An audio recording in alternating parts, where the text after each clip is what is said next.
कौशल कांत मिश्रा जी, क्या नपुंसक हो जाएंगे वैक्सीन लगा के?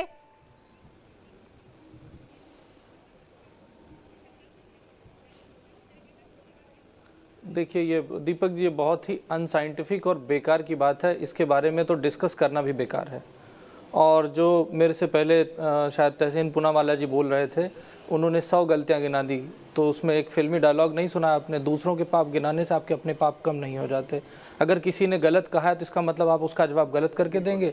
ये अपने आप में ये बताता है कि ये एक्सेप्ट कर रहे हैं कि जो भी स्टेटमेंट इस तरह के आ रहे हैं वो अनसाइंटिफिक है, अनएक्सेप्टेबल है और ये केवल पॉलिटिकली मोटिवेटेड है।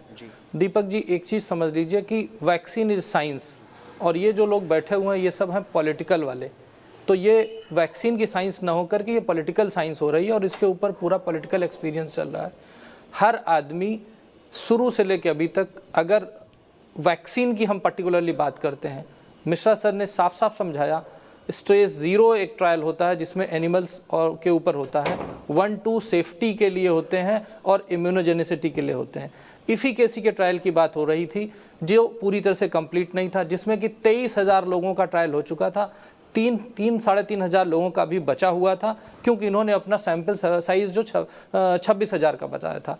अगर हम इससे पहले जाते हैं, कुछ सालों पहले रोटा वायरस वैक्सीन आई जो रोल आउट हुई है, और रोटा वायरस वैक्सीन का सैंपल साइज केवल 8,000 था।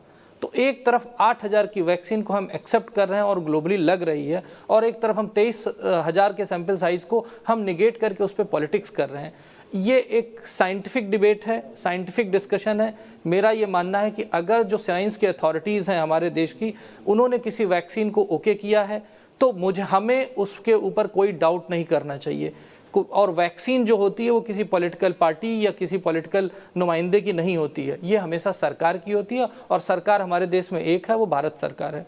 तो भारत सरकार के सिस्टम से जो डेवलप वैक्सीन आई है उसके ऊपर सबको भरोसा करना चाहिए। और ये जो नपुंसक हो जाएंगे और हम नहीं लगवाएंगे और हमारी सरकार की वैक्सीन आएगी, ये कुछ नहीं कर रहे हैं, केवल पॉलिटिक्स कर रहे हैं, क्योंकि इन्हें इस बात का डर है कि अगर ये कोविड की वैक्सीन आती है, ये कोविड के साथ साथ इनके पॉलिटिकल कैरियर को भी खत्म करने वाली है, क्योंकि इन्हें दिख नहीं रहा कि ये 24 तक भी इलेक्शन में कहीं नजर आ रहे हैं या शायद उसके बाद भी नजर नहीं आ रहे हैं। डर इस बात का है, इसलिए छटपटा रहे हैं और इस तरह के गैर जिम्मेदारा बयान दिए जा रहे हैं। ठीक है, अगर हम शुरू से देखना चाहें, अब मैं पॉलिटिकल बोलता हूं थोड़ा सा, आप देखिए, धारा 370 खत्म हुई, कश्मीर की बात आई, ट्रिपल तलाक खत्म हुआ, राम मंदिर खत्म हुआ, सीए आया, फार्मर्स बिल आया, सब जगह विपक्ष उपापोह की स्थिति में गलत बयानी करके सरकार के अगेंस्ट काम कर रहा है। वो देश के लिए नहीं कर रहा, वो केवल राजनीति कर रहा है, राष्ट्रनीति छोड़ करके राजनीति कर रहा है, और इसी वजह से विपक्ष कमजोर होता जा रहा है और खत्म होता जा रहा है। और अगर ये लोग इसी तरह से